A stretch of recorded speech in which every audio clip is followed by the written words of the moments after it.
gracia que me redimió, del lodo me sacó, mis pasos afirmó, su nombre él me dio, mi corazón restauró.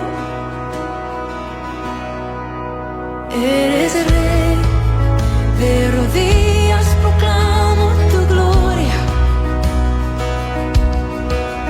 y de pie, sin temor ahora puedo cantar, del lodo me sacó, mis pasos afirmó, su nombre él me dio, mi corazón restauró.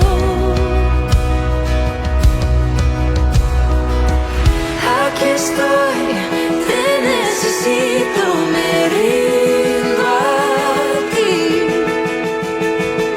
Tuyo soy, mi alma te adora hasta el fin. Yo estaba roto, pero me amaste así. Tu gracia me alcanzó, mi pecado borró. En la antigüedad hay muchas personas, muchos pueblos que han sido rescatados. Y rescatar es la palabra clave que tendremos esta semana. Y nos vamos a centrar en el pasaje de Primera de Pedro, capítulo 1, entre los versículos del 1 al 22. Y rescatar, este término significa comprar la liberación pagando un rescate o poner en libertad pagando un precio. Dios tuvo que pagar el precio de rescate por ustedes y por mí. Soy Sandra Rivera y esta semana vamos a tener el tema rescatados por amor. Como ya les dije anteriormente, vamos a estar leyendo Primera de Pedro, capítulo 1. Y en una de las palabras que significa rescatar es redención. Porque la redención es rescatar o librar de la esclavitud a un cautivo, pagando un precio. Redimir es la acción de liberar a alguien de un sufrimiento o de un castigo. Si nosotros leemos en Efesios 1:7 nos dice: en Cristo tenemos redención por su sangre, la remisión de pecados según las riquezas de su gracia. Redimir o redención también significa una liberación, una salvación, una recuperación. Ahora, el antónimo o el opuesto de redención es la palabra condena. Si nosotros vamos al libro de Romanos, capítulo 6, versículo 23, en su primera parte, dice: porque la paga del pecado es muerte. Al hacer pecado, la muerte es la condena. Y también en Romanos 3:23 dice: por cuanto todos pecaron. Aquí debemos entender que nadie está exento de pecado. Nosotros traemos el pecado desde que nacemos. Dice Romanos 3:23 una vez más: por cuanto todos pecaron y están destituidos de la gloria de Dios. O sea que estamos separados de la gloria de Dios. Dice también Romanos 5:12: por tanto, como el pecado entró en el mundo por un hombre, y por el pecado la muerte, así la muerte pasó a todos los hombres, por cuanto todos pecaron. Si nosotros recordamos, Adán, el primer hombre, es el que ingresó el pecado en el mundo. Ahora, cada vez que alguien nace, ya nace con ese pecado. Pero, ¿qué dice en Juan 3:18? El que en él cree no es condenado, pero el que no cree ya ha sido condenado, porque no ha creído en el nombre del unigénito Hijo de Dios. Y esta es la condenación, que la luz vino al mundo, pero los hombres amaron más las tinieblas que la luz, porque sus obras eran malas. Aquí también podemos ver que la palabra clave es sangre. Y para poder comprender un poco este mensaje de redención que Dios nos ofrece a nosotros, ya que nos permite entender los sacrificios del Antiguo Testamento y aún más el sacrificio que hizo Jesucristo en la cruz del Calvario. Quiero leerles Hebreos 9 del 13 al 14, que dice así: porque si la sangre de los toros y de los machos cabríos y las cenizas de la becerra rociadas de los inmundos santifican para la purificación de la sangre, cuanto más la sangre de Cristo, el cual mediante el Espíritu eterno se ofreció a sí mismo sin mancha a Dios, limpiará vuestras conciencias de obras muertas para que sirváis al Dios vivo.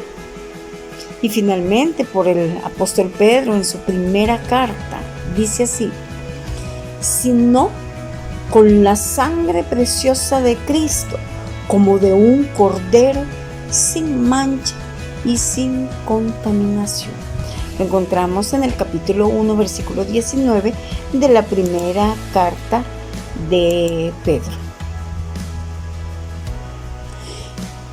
Hay un escritor, y se llama el puritano Thomas Watson, observó, y con toda razón, que la redención, el ser redimidos, es la obra más grandiosa de Dios. Sí podemos ver que en la creación, esa fue una obra grande, pero más grande todavía fue la obra de la redención. Costó más redimirnos que crearnos. ¿Pero por qué? En uno solo se habló la palabra. Si nosotros recordamos el inicio de Génesis, cómo se fue separando y creando todas las cosas por la palabra de Dios. Él dijo: hágase, hice así. Pero en el otro, que es la redención, hubo un derramamiento de sangre. Como toda la gente, todos somos esclavos del pecado y estamos condenados por la ley. Si no son perdonados, si no hemos sido perdonadas y reconciliados con Dios, Él tendría o tiene que comprarnos de nuevo a su condición. Solo entonces puede Dios liberarnos de la esclavitud y la maldición del pecado. Pero también estábamos bajo el juicio de Dios. Dice Ezequiel 18:4: he aquí que todas las almas son mías, como el alma del Padre, así el alma del Hijo es mía. El alma que pecare, esa morirá. Si recordamos lo que dice en Romanos 6:23, en la primera parte: porque la paga del pecado es muerte. Debemos recordar que Dios jamás revocará este decreto, pues es la ley. Él no va a revocar la ley. Si recordamos, Dios nunca cambia. Él es el mismo de ayer, el mismo de hoy y siempre. Muchas veces escuchamos decir que estamos viviendo en una nueva era, con nuevas ideas, nuevos valores, pero Dios no cambia. Puede cambiar la ideología, el mundo, pero Dios es inmutable y no hay razón para que Él cambie, porque Él conoce el fin desde el principio. Él sabe todas las cosas, pasadas, presentes y futuras, y Dios no ha cambiado su decreto o su ley de que morirá el que peque y nadie más. Pablo también dice en Colosenses 1:13 y 14: el cual nos ha librado de la potestad de las tinieblas y trasladado al reino de su amado Hijo, en quien tenemos redención por su sangre, el perdón de pecados. En Cristo hemos sido rescatadas. Pero les voy a dejar esta pregunta este día. ¿Pero cómo es eso? ¿Cómo es que hemos sido rescatadas? Pero podríamos decir, alguien tenía que cumplir la ley. Entonces, les dejo estas dos preguntas para que mediten en ellas.